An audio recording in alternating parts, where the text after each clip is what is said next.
debts have become an increased part of our annual budget every year. That most of what we do come from debts. Unfortunately, as a country, we prioritize borrowing over generating the wealth ourselves. Welcome to the Diary of a Broken Man, where we dissect political, economic, and social issues concerning our country, Nigeria. Good morning, good afternoon, good evening, depending on where you are watching me from. Once again, you are welcome. Thank you for watching. Now, today we talk about Nigeria's debt crisis, key analysis, and the project for 2025. Now, Nigeria's external debts is projected to rise significantly by the end of 2025. Currently, we are about 87.23 trillion naira, which is about 48 billion dollars thereabouts. So, and unfortunately, this has crossed the threshold of the balance set by the IMF. We keep borrowing and borrowing. Now, the problem with Nigeria is not that we are borrowing money. Every other nation borrows.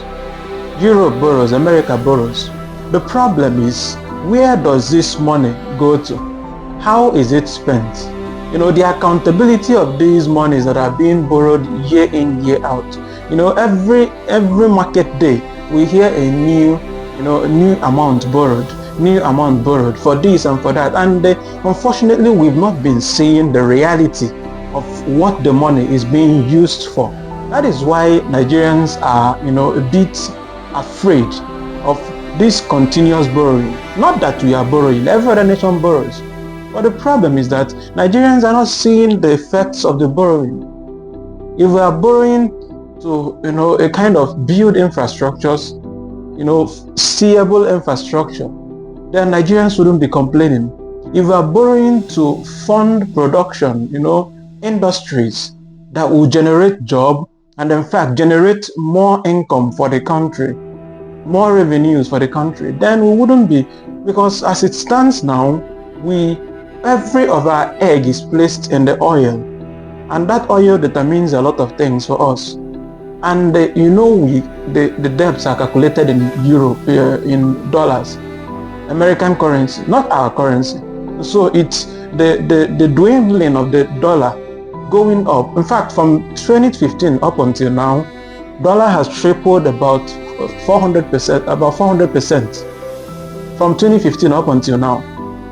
And so the average Nigerian is asking question, why all these borrowings? Why can't we go into production? Why can't we go into exports, generate our own income, diversify? So today, that is the topic that is facing us, Nigeria. So Nigeria, the external debt is projected to rise significantly by 2025, driven by persistent fiscal deficits, reliance on foreign borrowing, and the currency depreciation. As at 2023, external debt stood at 43 billion, but weak revenue mobilization, which is tax to GDP ratio of about 10%, and the dependence on volatile oil exports exacerbates vulnerability. Now, by 2025, debt could surpass 50 billion. And as we are speaking now, we are about 87, we are almost 50, at the threshold of 50 billion, which is the benchmark for the IMF. We're almost there. We are still at the first quarter of 2024-25, and we've gotten to 87.23 or 32. We keep going. So let's look at the risks that come with this, constant borrowing. Let's look at the risks that come with it. Number one is currency depreciation. Now, the Naira has lost over 200% of its value since 2015. Inflating dollars dominate debt burdens. Now, I remember I was buying things online. I bought my laptop, I bought my phone from eBay and Amazon. Yeah, eBay as at 2014, 2015, and the dollar was about 200 and later it got to 300 and got to 400 and now we are 1,000 something. And so once we keep borrowing, the dollar rate keeps increasing, and our revenue threshold is not getting up. We import more than we export. So everything depends on borrowing and oil. Just these two things. We keep going. High borrowing cost. Now, commercial loans, example, Eurobonds, with interest rates of about 8%, strain repayments. Now, you borrow $1.2 trillion or $20 billion, for instance. By the time the percentage, by the time we are paying, we are adding 8% upon every repayment. 8%. And so the payment becomes a problem. It becomes a problem. Another one is China's role.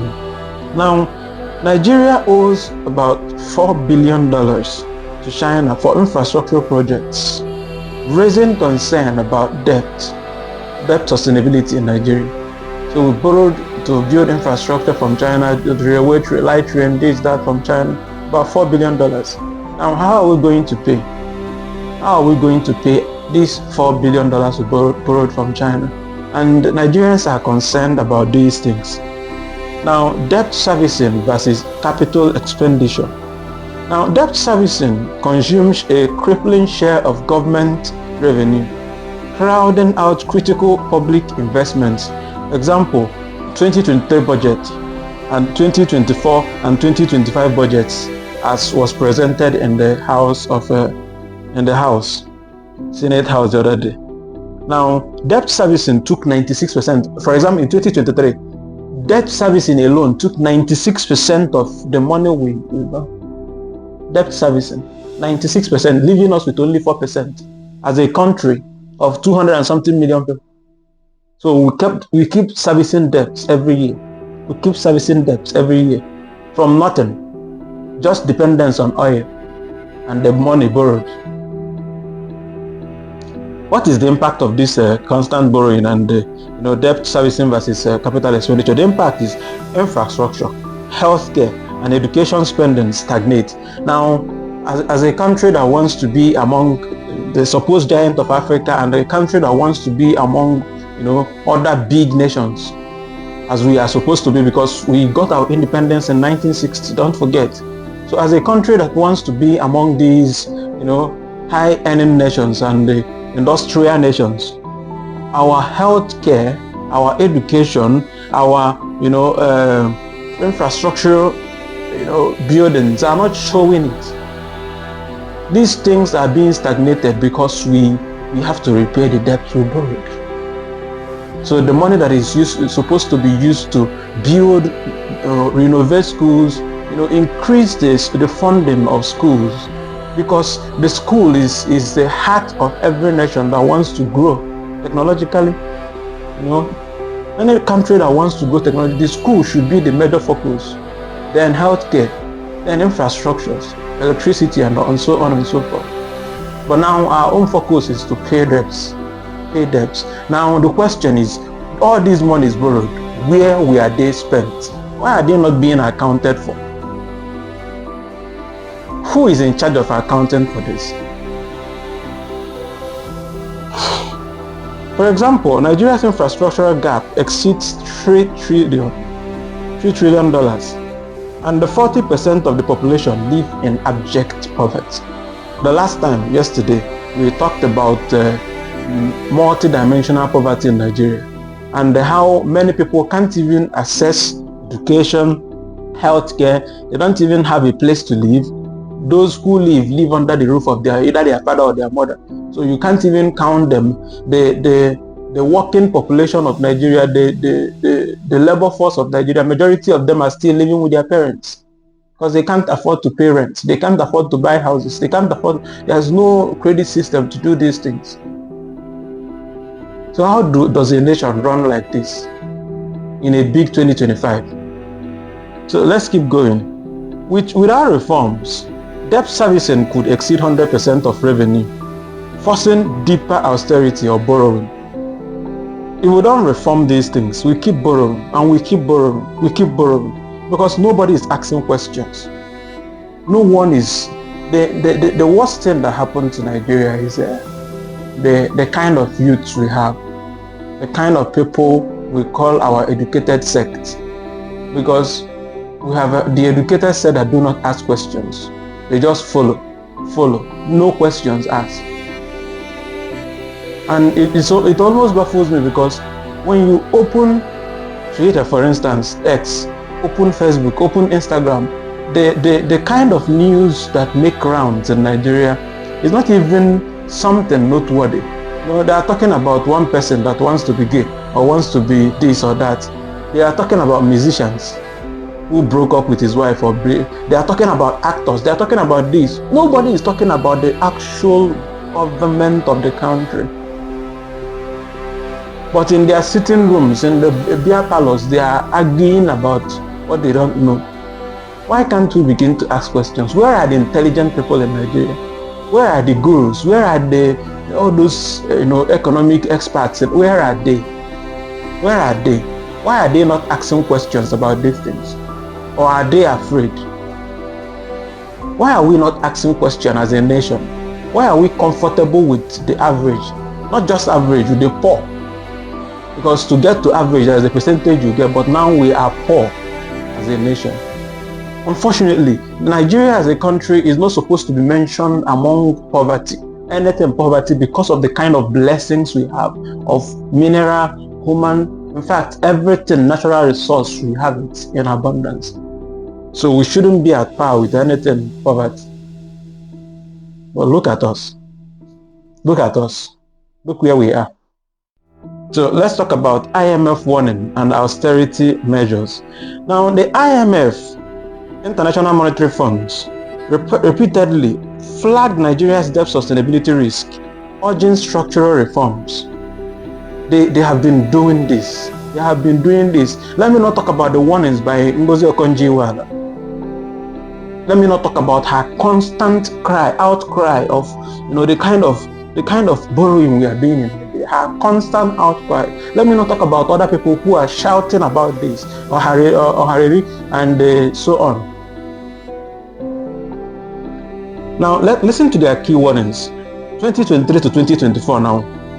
Debt to GDP ratio was about 45% in 2024. And is expected to reach about 50-55% by 2025, March, April. That is before the second quarter of 2025. Crossing IMF's moderate risk threshold. Debt service to revenue ratio over 80% is among the world's highest. Now let's talk about austerity measures. Fuel subsidy removal implemented in 2023 by the present president of Nigeria, which was supposed to save us about $10 billion annually, but it keeps sparking, it's sparking inflation in Nigeria. Now inflation is about 33%. What you bought at 100 naira before, you can't even buy again, because it will be around 600, 700, 800 to 1,000 naira. But unfortunately, there was no countermeasure, because for you to remove subsidy, it means you have other plans to cushion the effect. Because the truth is, when we were supposed to do the fuel subsidy removal was 2012, 2011. That's far back. But some people stood against it. Now they came back with fuel subsidy, and we are doing it at the wrongest, the most, say the worst time of it. But nobody is against fuel subsidy. Fuel subsidy removal, to me, is a necessary risk we need to take as a nation. But if you remove subsidy, what are we using the money for? That is the question. Fuel subsidy removal is good, but what are we using the money for? Because we have our healthcare dilapidated, we have schools, we have every education sector, everything, universities are underfunded, everything they ask you is always on strike. Let's not talk about education in Nigeria. So a hospital in Nigeria is celebrating 112 days without light. So many things. Let's not talk about the infrastructural level of our hospitals in Nigeria. Tax reforms. Now, proposed VAT increases and the digital taxation to boost non-oil revenue. Spending cuts. reduce allocation to social programs and infrastructure. Now let's talk about the risk and pathway forward. The risk, default risk first of all. Rising bonds, yield, and the dwindling reserves, 34 billion in 2024, would push Nigeria towards restructuring. Now what is the restructuring? The debt restructuring, which could be a solution. We should seek longer maturity loans, not loans that will give us 2 years or 3 years to pay. Longer maturity of 10 years. Unfortunately, this generation is creating a problem for the next generation, but unfortunately it is what it is. Now grace periods also could be sought after, then especially for Chinese loans, which we could look for grace periods, where the debts could be either forgiven or the percentage reduced. Diversification, which I've been clamoring for. Boost non-oil sector, especially agriculture and the technology. This is where money is. Boost agriculture. Nigeria used to be the groundnut center of the whole world. We used to have groundnut pyramids. We used to be the highest exporter, one of the highest exporters of cocoa. We used to be one of, let me not talk about palm oil. Everything just died off in Nigeria. We just watched it.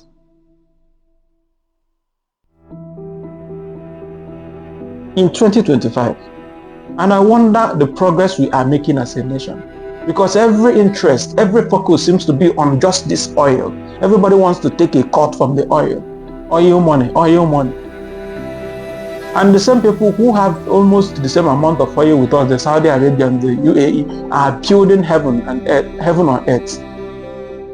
And here we are, languishing in poverty. Even the place where the oil is gotten from, the Niger Delta, is languishing in poverty. IMF program. A potential extended credit facility could provide liquidity, but requires stringent reforms. For we to do this, we need a serious reform. We can't just go into this. In conclusion, by 2025, the second quarter of 2025, Nigeria's debt crisis could escalate without urgent fiscal reform. Balancing austerity with growth-oriented investments and securing equitable debt reliefs will be critical to avoiding a default and fostering sustainable development. The path forward demands political will to tackle corruption, inefficiency, and over-reliance on oil. These three things need to be addressed. One is corruption. Who are these people stealing the money of Nigeria? Why are they not being punished? It seems as if people steal billions and trillions, and the only people we seem to be focusing on are people who steal 10,000 naira, 20, they are sent to prison. If you go to prison, people are filled up. There are even people who are still being determined what they did. They are in prison for 10 years, 15 years. But the people who steal trillions and billions, the future of our children, are walking around with bulletproof cars. Nigeria is comfortable with it. We want to grow. If we don't ask ourselves necessary questions as a country, we are doomed as a nation. We are doomed as a nation. Let me know your thoughts in the comment section, your ideas, what you think we should do, how you think we should tackle this, this rising debt of Nigeria, and what you think we can do to get it better as a nation. Remember to subscribe, to like, to share, and to comment. Thank you very much for your active participation. God bless you. Cheers.